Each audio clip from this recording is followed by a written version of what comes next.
Happy Victory Monday, Packers fans. Welcome in to an all-new episode of the Pack-A-Day Podcast. I'm your host, Andy Herman. You can follow me on Twitter at Andy Herman NFL. You can follow the podcast at Pack-A-Day Podcast. And of course, thank you so much for being here.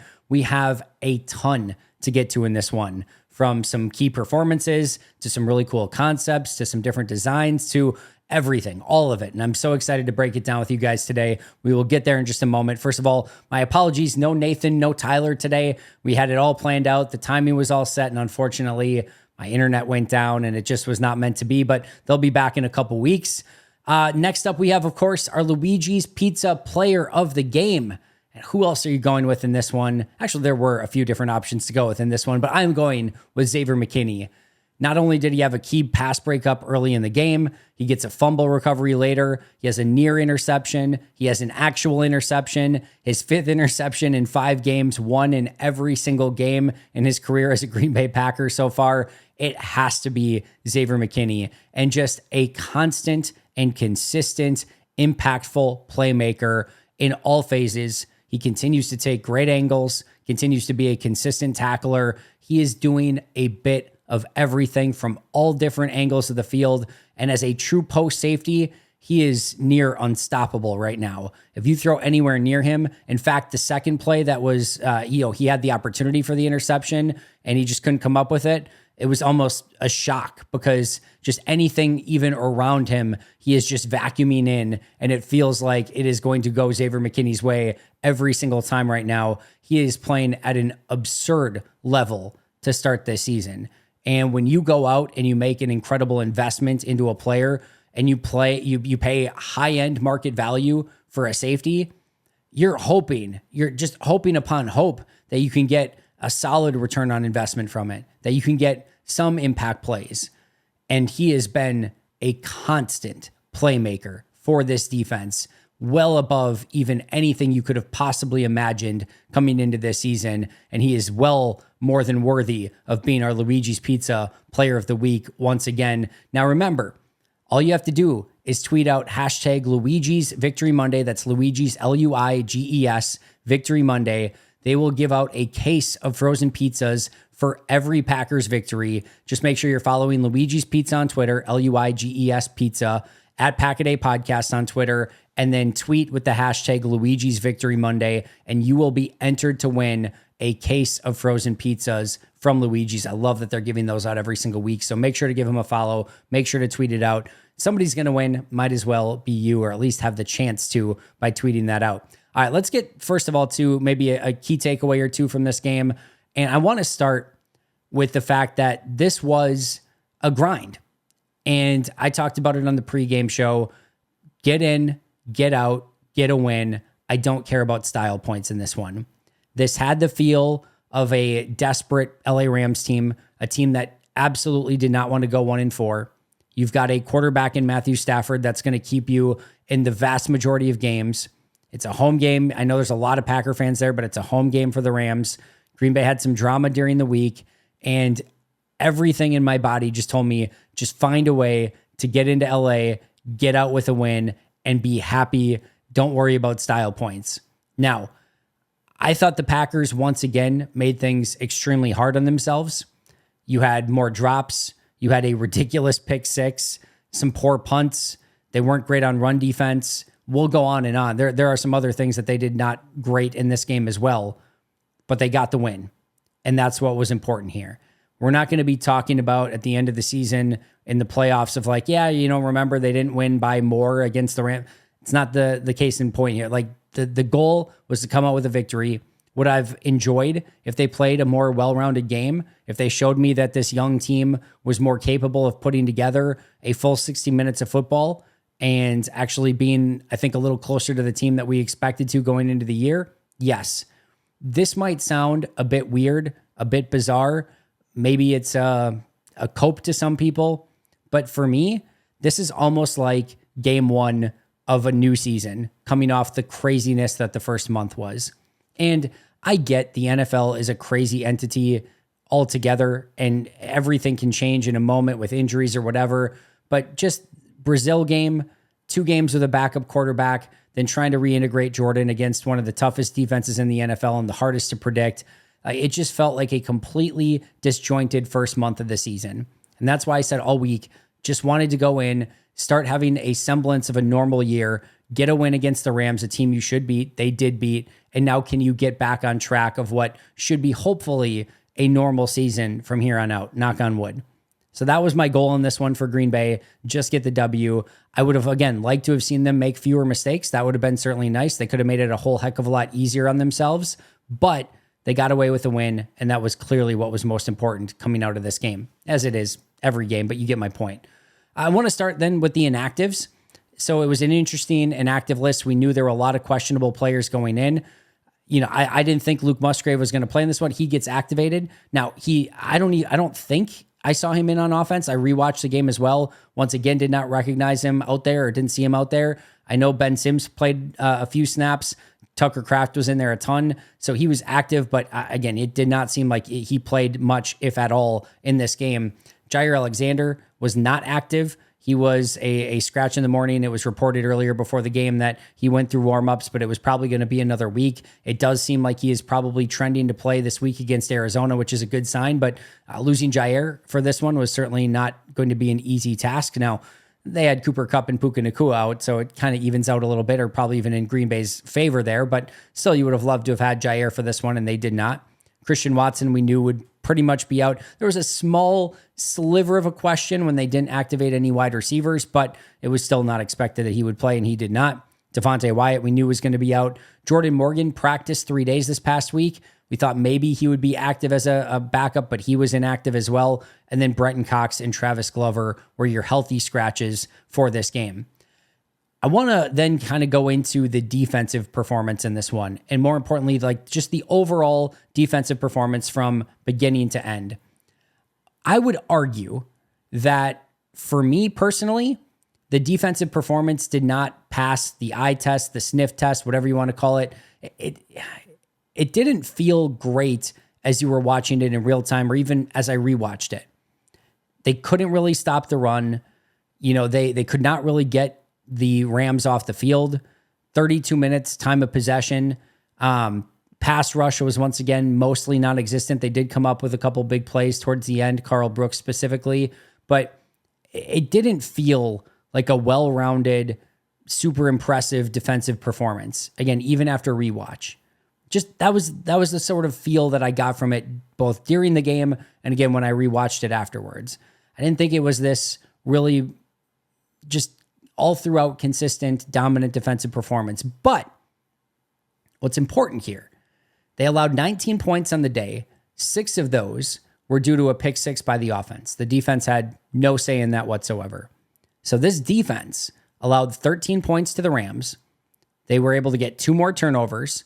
They had 3 sacks, 10 quarterback hits, and most importantly of all, game on the line. The Rams have the ball down by 5 points. They have the ability to go down and score a game-winning touchdown. And we've seen this film before.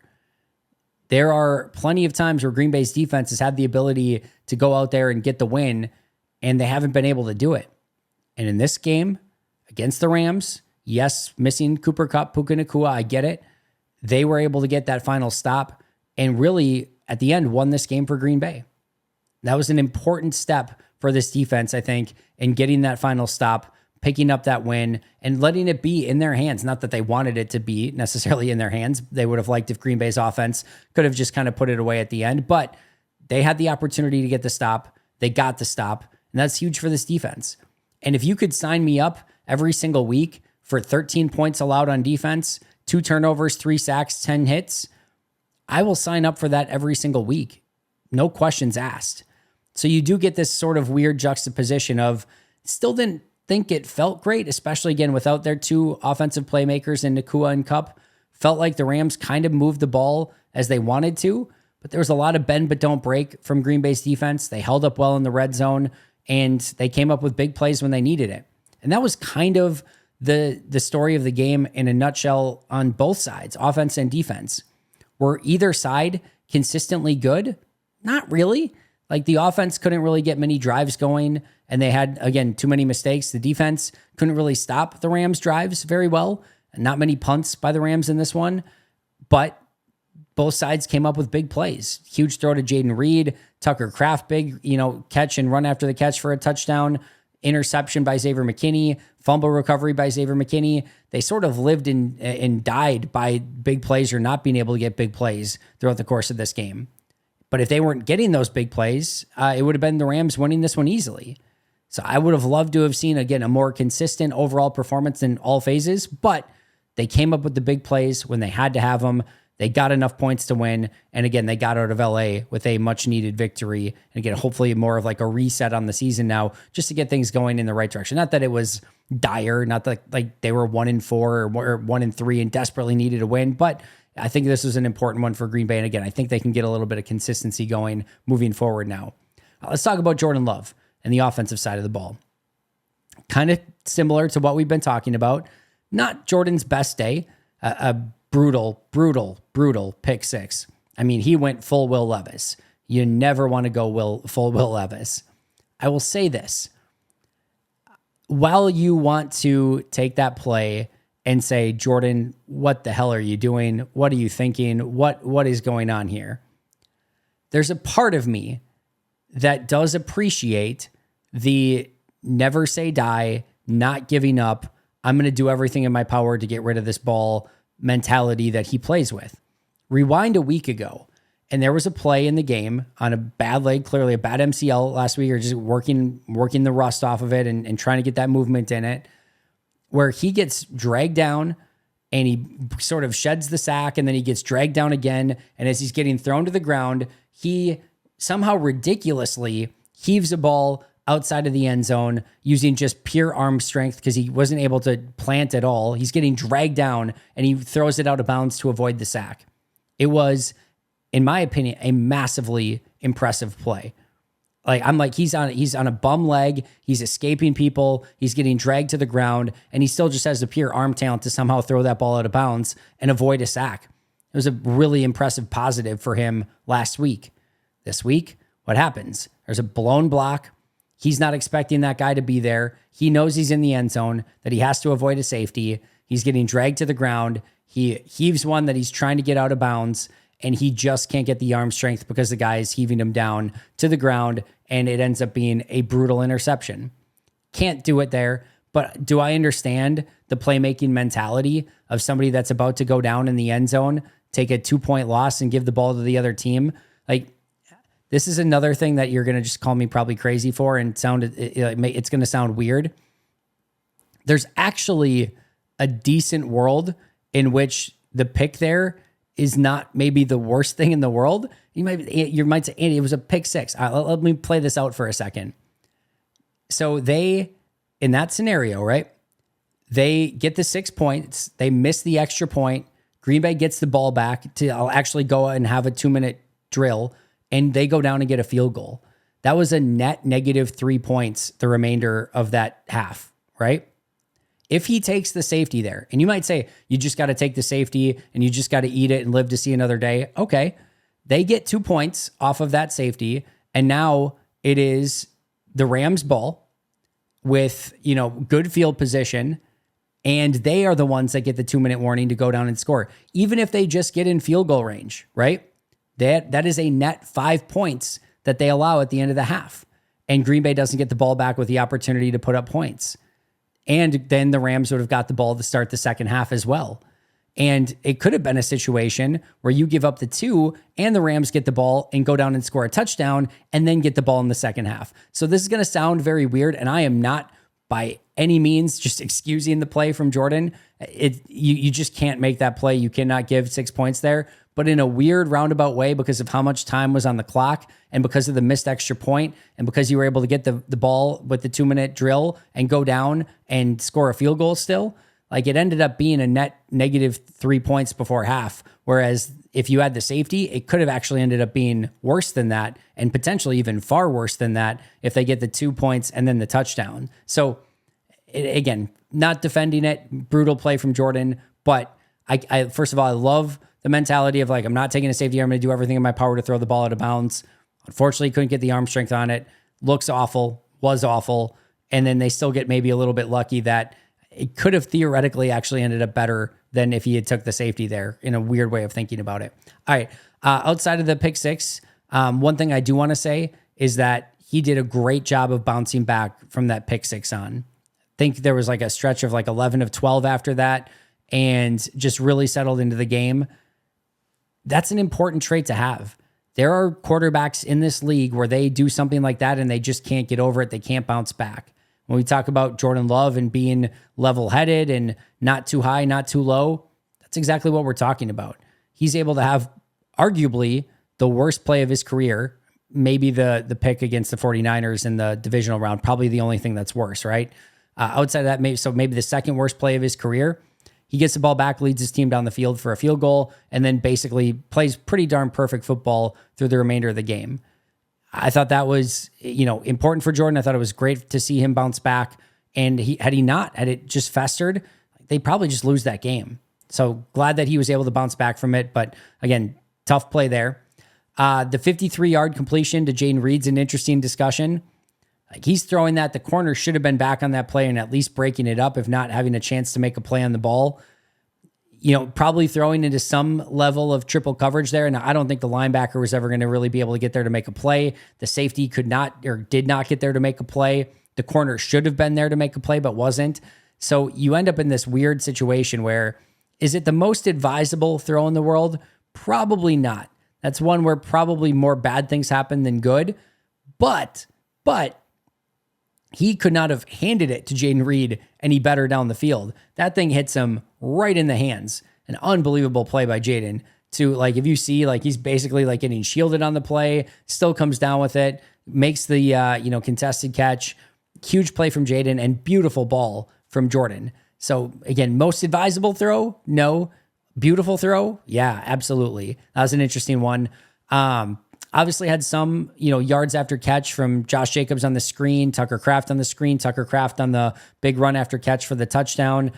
Some yardage in there that was more due to the players, the playmakers themselves, and maybe not as much Jordan, but, still give Jordan credit for sort of navigating the game and, taking what was there for him when he had the opportunity to.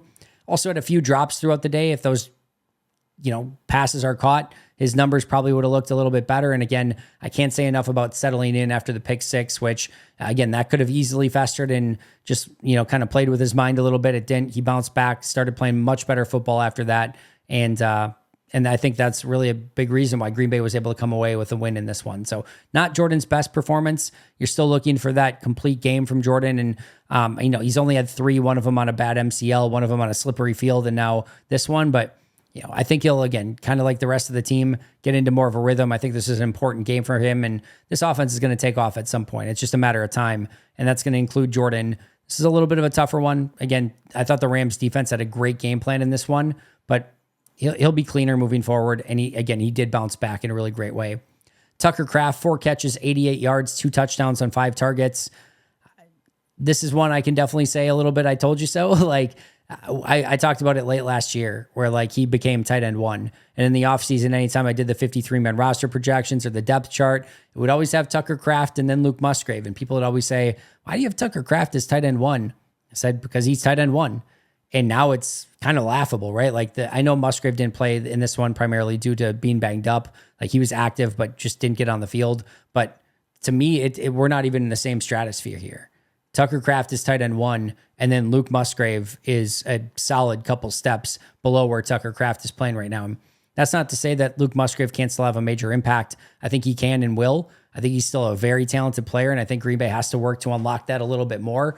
But Tucker is just playing at a unbelievable level. Run after the catch, finding separation, knowing everything to do in this offense, blocking really well, can do the tight end stuff, the H-back, fullback stuff. I mean, there's nothing that you can pretty much ask him to do that he can't do right now and do at a pretty high level.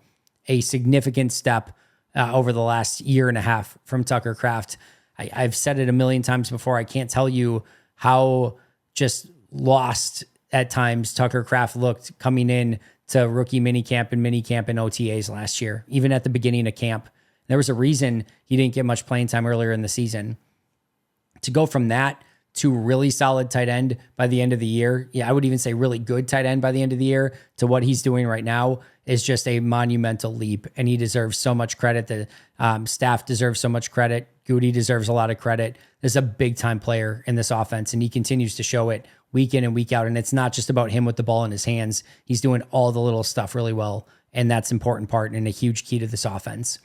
We talked about Xavier McKinney clearly in our Luigi's Pizza Player of the Week, but 3 tackles, 2 PBUs, 1 interception, 1 fumble recovery, almost another pick. Like, stellar performance. Just an absolute freaking stud.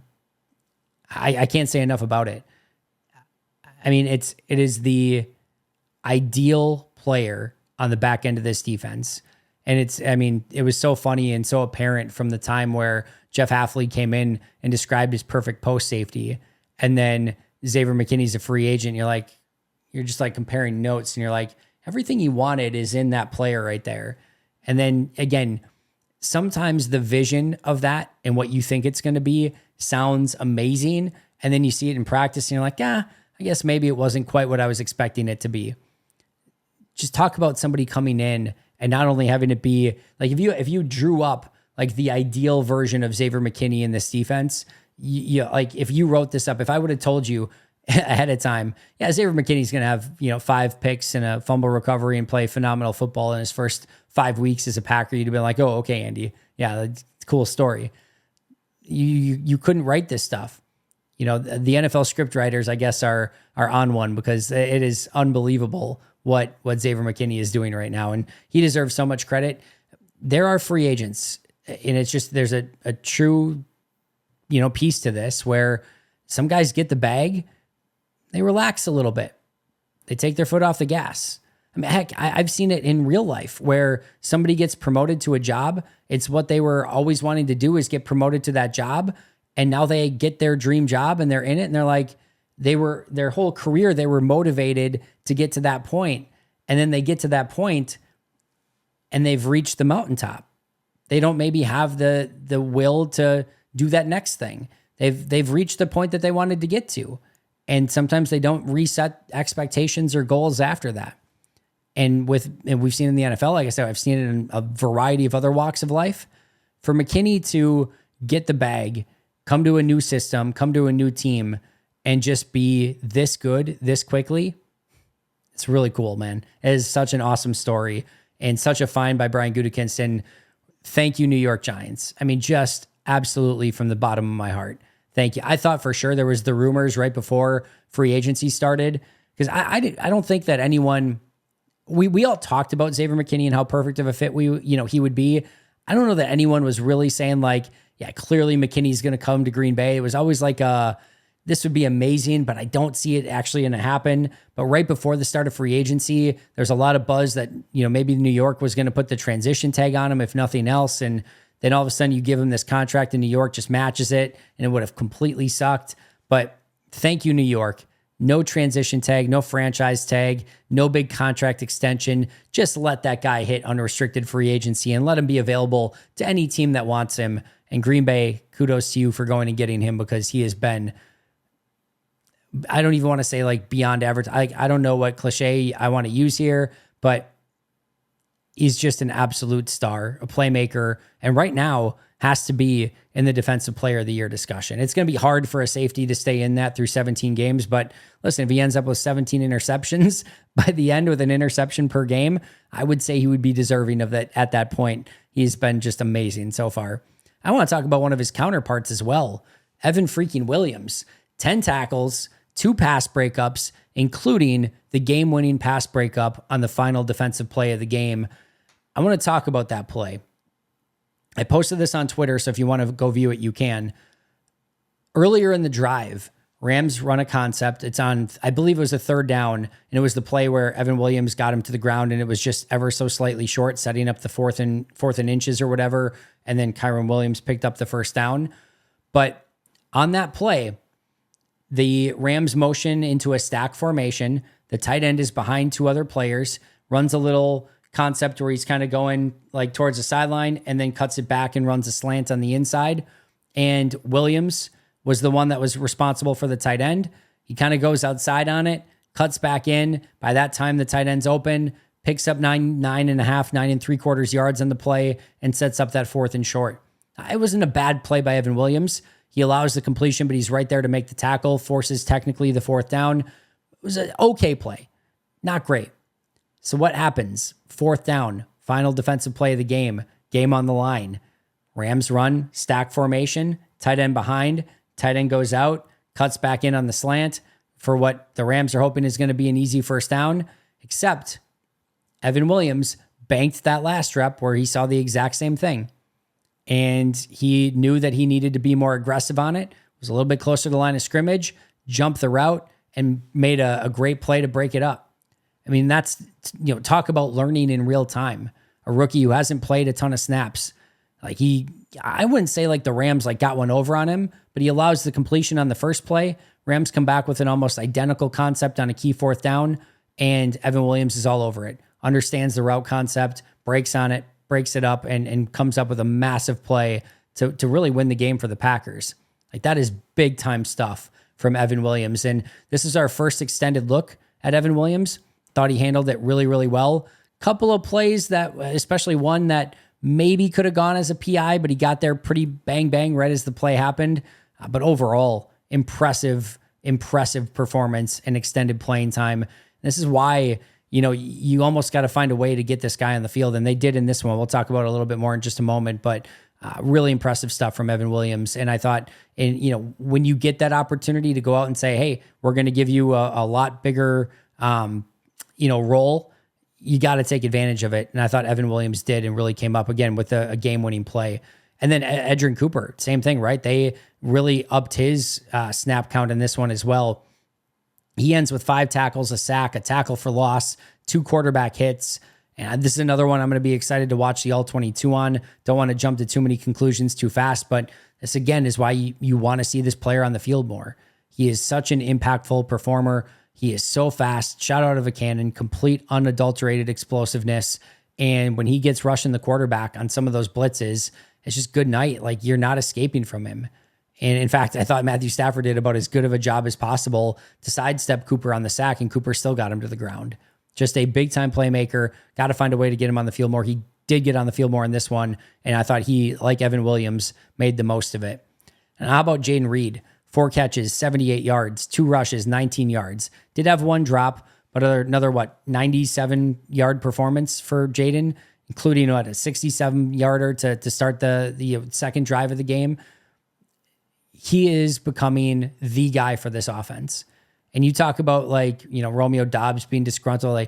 I'm sorry, but this offense right now needs to run through Jayden Reed, Josh Jacobs, and Tucker Kraft. Those are your 3 playmakers. Make the offense out of them. And it's not to say that Romeo Doubs, Christian Watson, Bo Melton, Dontavian Wicks, Luke Musgrave, Emmanuel Wilson, it's not to say that those guys can't have a role in it. It's not to say that they can't do their job. It's not to say that any of those guys couldn't have a monster game at any given moment.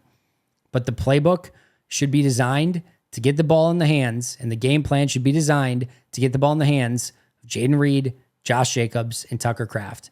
And this one is sort of, proof of concept of that. They did a great job of getting the ball in the hands of Jacobs, of Reed, and Kraft. And when they did, good things often happened. And when they went elsewhere, it was kind of a tough day at times. So regardless of how the Romeo Doubs situation works out, we'll talk about that in a moment as well. It's an offense that needs to be built around those 3 playmakers. Another stellar day from Jayden Reed.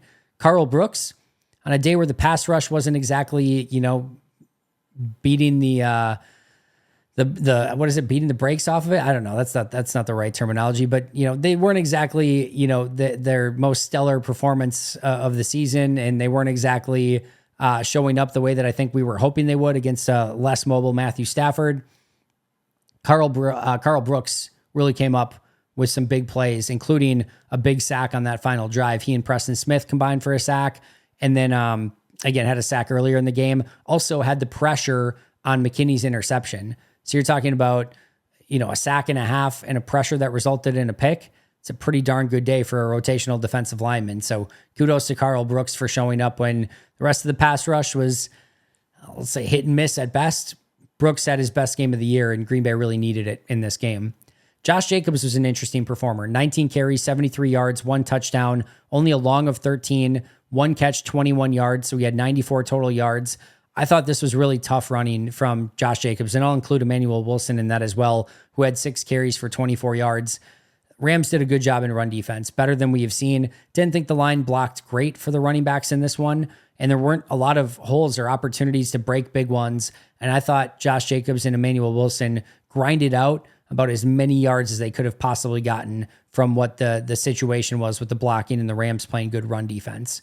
So they're not always going to be 6 yard per carry performances. It's not always going to be 150 yards and 3 touchdowns or things like that. Sometimes, again, it has to be a grind, and you got to keep feeding those guys. And Josh Jacobs got 19 carries, made 73 yards out of it when there wasn't much there. And again, same thing for Emmanuel Wilson on 6 carries for 24 yards. 4 yards per carry on this day was actually pretty impressive because there wasn't, again, much there for those guys to actually, come up with any big runs. So great job by those two for getting about, again, as much yardage as they possibly could based on what was there from the blocking.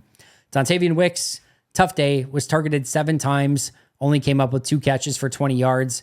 Couple where you could tell Wicks and Love just weren't on the same page, whether Love threw it too early or Wicks broke too late. Tough to say. Drop where it hit him right in the hands. And then he had another opportunity really to kind of seal the game with a big catch at the end. Was it underthrown by Jordan? Yep.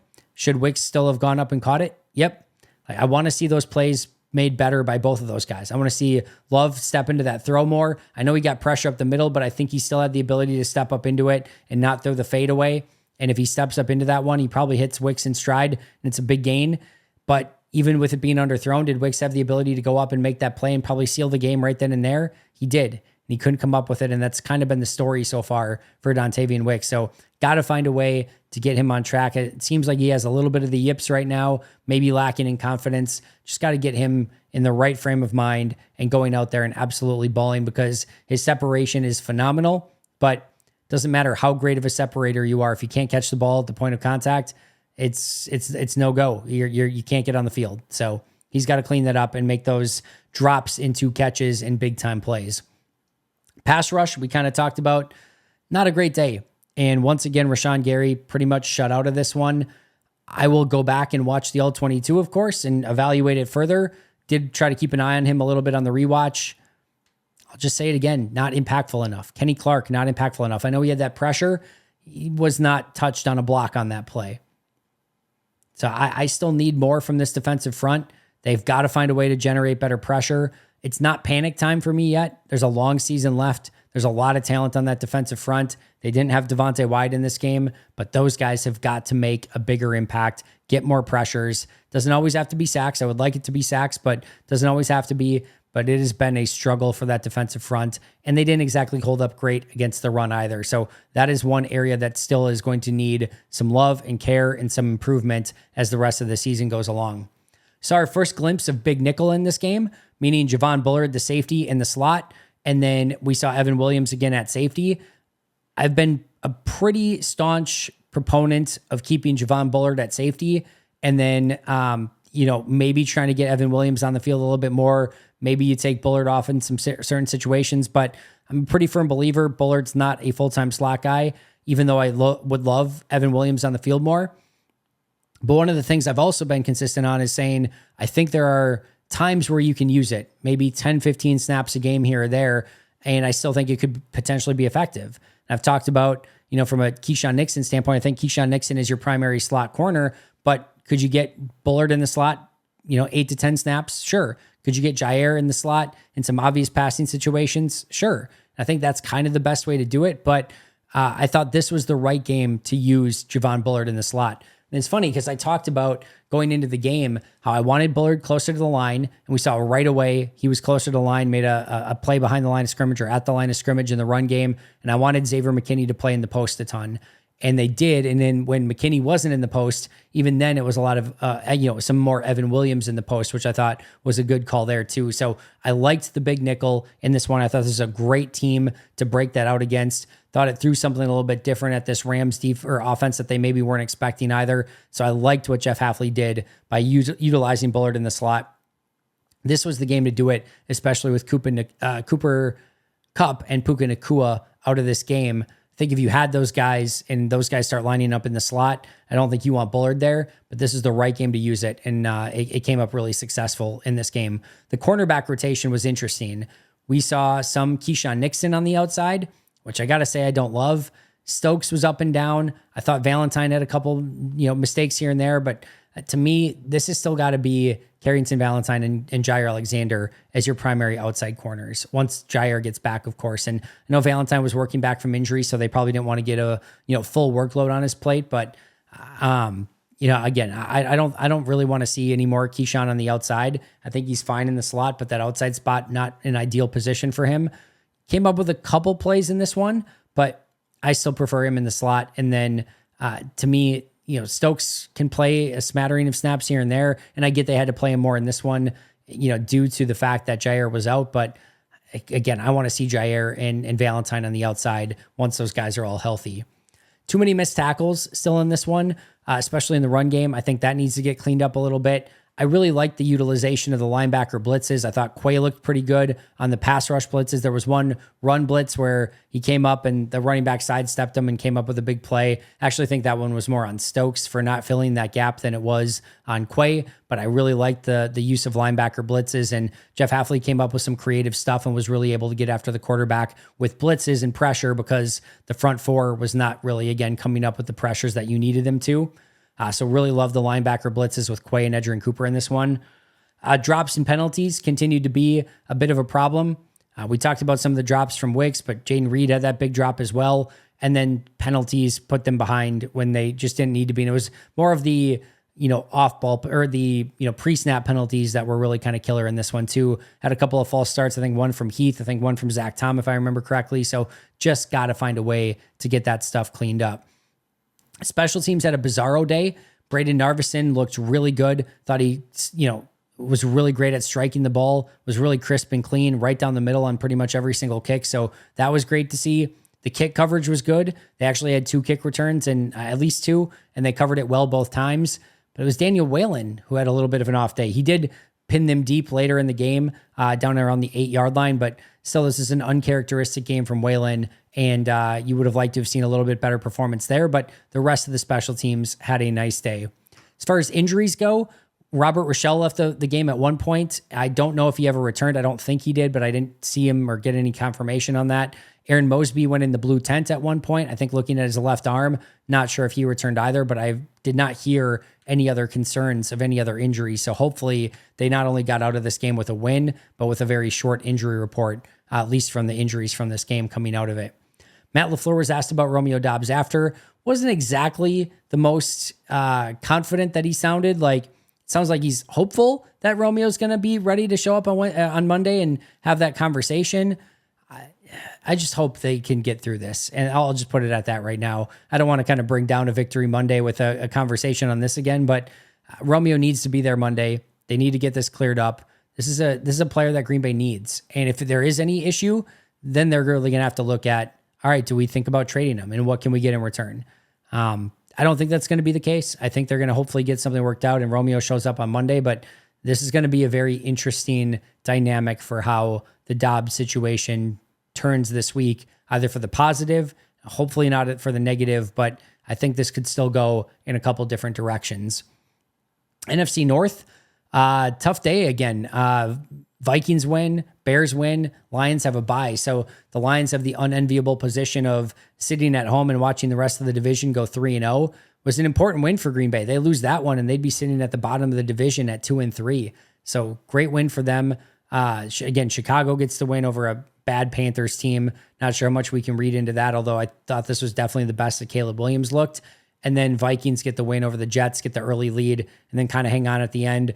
Not quite the same as last week, but against the Packers, but still impressive 5-0 start from Minnesota against, I know some of these teams now maybe don't look as good. San Francisco lost again this week. The Jets aren't exactly tearing things up, but even still, victories over the Texans, the 49ers, the Jets, and the Packers through the first 5 weeks.